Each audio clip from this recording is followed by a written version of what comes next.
Ito ba, kaya nyo? Hindi. Pag hindi nyo kinayang reaksyonan to, ako babanat dito. At pag hindi nyo ginawa sa loob ng 24 oras, sinasabi ko sa inyo, re-reaksyonan ko rin kayo. Maglaban-laban tayo. Tama kayo ng tatay nyo? Tutulog-tulog kayo dyan? May tao kayong ganito? Yan ang hindi tsongga. Ang tatlong birthday ay ang pwede lang maging tatlong birthday si Rina kasi special church. Yun lang ang pinakamasakit dito.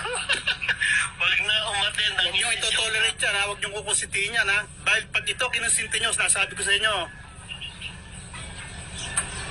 magkakaleche-leche tayo. Huwag nyo akong takutin ng malaking foundation nyo. Sasagupain ko kayo.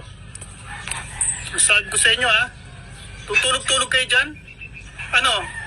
Kinukusinti nyo dahil tao nyo? Tapos ang binabanatan, yung wala sa Kalingap. Kala ko ba sabi ni Kalingap rap nyo Kalingap pa si Reyna.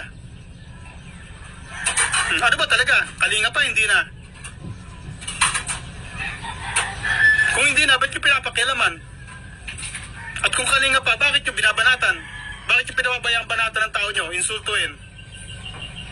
Nasabi ko sa inyo, hindi po pwedeng ganyan, ha?